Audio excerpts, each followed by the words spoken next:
boys and girls, welcome back.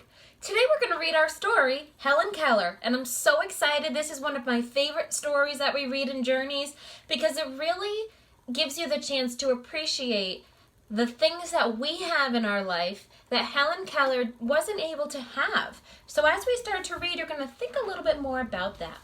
But for now, I want to go over a few key things before we get started. The first is the topic. Our topic is, how can you communicate in different ways? How can we communicate in different ways? Well, I know that people can talk. People can use their hands to wave, give the peace sign. I know that dogs communicate through barking. I know that cats communicate through meowing and making noises.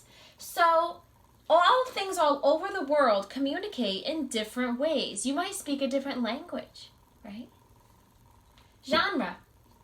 The genre of this story is a biography. A biography is a story, it's an event in a person's life, and it gives us information. A biography is written by someone else about someone. So, in this story, Jane Sutcliffe wrote a biography story about Helen Keller. Now, during reading, I want you to think, why is Helen Keller important? How would you feel? Does she have a good teacher? Let's focus on those three questions for now. Why is Helen Keller important? How would you feel? And does she have a good teacher? All right, let's get started. Helen Keller by Jane Sutcliffe. Selected illustrations by Robert Papp. And there's our question at the bottom. How can you communicate in different ways? Let's find out. Tuscumbia, Alabama, 1886. Helen Keller reached out. She touched warm, coarse hair. Her busy fingers moved farther down. They felt something smooth and wet. Slap! A hairy tail smacked into Helen's face. So they're describing the way that, is it a cow? The way that the cow felt. And if you notice in the picture, Helen Keller has her eyes closed because she can't see. Let's find out why she can't see. Helen could not see her family's milking cow, but she liked to touch it. Helen Keller had been blind and deaf for most of her life.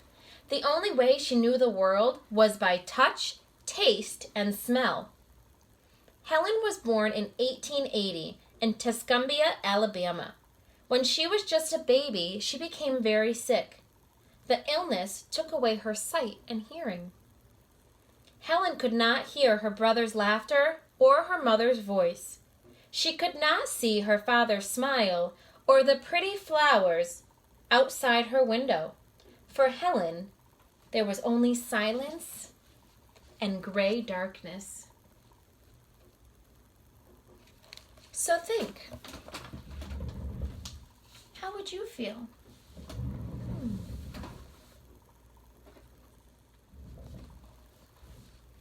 To learn to speak, children need to hear words. But Helen could not hear anything, so she could not speak. Instead, she made motions. When she wanted her mother, she put her hand against her face. When she wanted her father, she made the motion of putting on a pair of glasses. When she was hungry, she pretended to slice and butter the bread. Helen knew she was different from the rest of her family. They moved their lips when they wanted things. Sometimes Helen stood between two people as they talked. She held her hands to their lips, and she tried moving her own lips, but still no one understood her. When I read, I often pause to summarize important ideas on this page. What was the most important information on this page? I would say that Helen knew she could not communicate like other people. Even when she tried, she wasn't able to make people understand her. That had to be frustrating. That made Helen angry. Sometimes she screamed and cried and kicked for hours. She threw things and hit people, but it didn't change anything. She was still alone in silence and in darkness.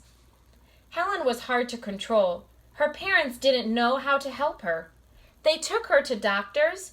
None of the doctors could help Helen see or hear again. When Helen was 6, a doctor suggested the Kellers visit Alexander Graham Bell. Dr. Bell was famous for inventing the telephone. He also taught deaf people. Why do you think Helen screamed, kicked, and hit people? You're right, she was angry that no one understood her. How did her parents respond to this behavior? Yeah, they took her to see doctors to make sure everything was okay. They didn't know what to do. Well, when they went to see Dr. Bell, he told the Kellers to write Michael and Agnes in Boston. Mr. Agnes was the head of the Perkins Institution for the blind. He believed Helen could learn how to get out the thoughts locked inside her. Mr. Agnes promised to send Helen a teacher.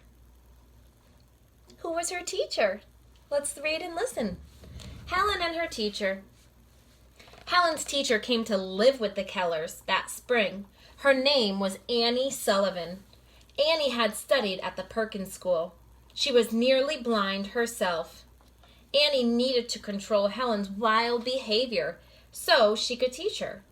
But Helen did not understand that Annie wanted to help her. For 2 weeks, Helen fought with Annie. She hit Annie and knocked out one of her front teeth. She even knocked Annie in an upstairs room. Mr. Keller had to get a ladder and let Annie down through the window. My goodness, she locked her in a room.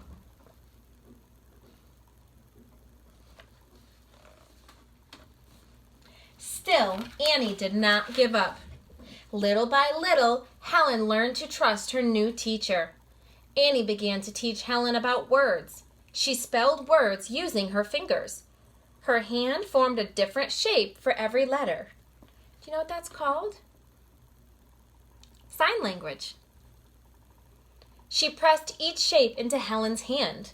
When she gave Helen some cake, she spelled C-A-K-E into Helen's palm. When Helen held her doll, Annie spelled D-O-L-L into her palm. Helen imitated the shapes. She thought it was a game. She didn't know that the shapes spelled words. After a month, Helen could spell whatever Annie spelled, but Helen still did not know that she was naming the things that she touched. So, she's communicating in a different way, right? She's communicating through sign language. Very interesting. Do you think she has a good teacher? I do. She was very patient. One day, Helen and Annie walked to the well house. Someone was pumping water. Annie pushed Helen's hand into the rushing water. Helen felt the cool water on one hand. She felt her teacher's fingers, spelling W-A-T-E-R into her other hand, over and over. Annie spelled the word. Suddenly, Helen stood very still.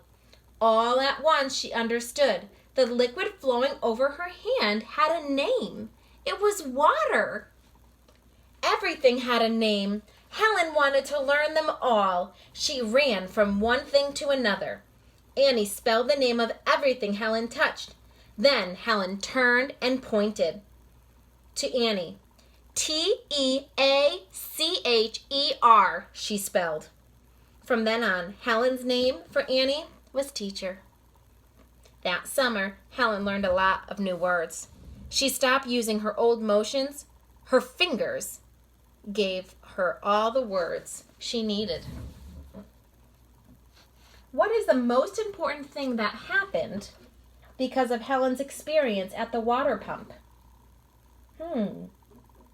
It seems like from this moment on, she was really able to communicate with words. That's amazing.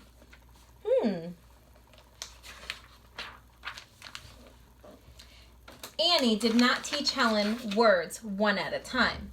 She talked to her in full sentences. That way, Helen learned more than just one new word. She learned new ideas. Helen and Annie took long walks through the woods and along the river. Annie gave Helen lessons on the walk.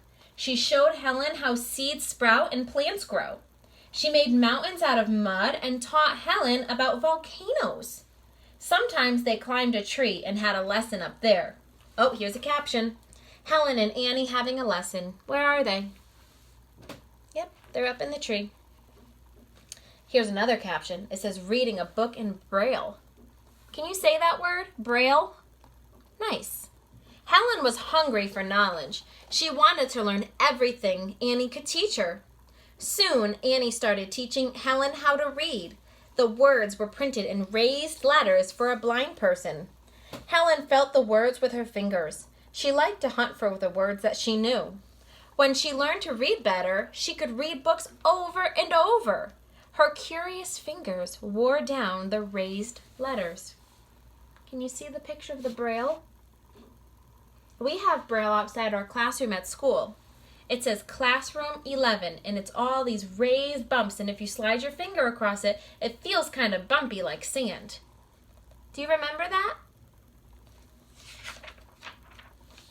Helen also learned to write. She wrote letters to her family and Dr. Bell. She wrote many letters to Mr. Agnes in Boston. Mr. Agnes was amazed by how much Helen had learned. He published some of Helen's letters. Reporters began to write about Helen. Soon she was famous. People all over the world wanted to write about the Miracle Girl. And Helen wanted to know all about the world.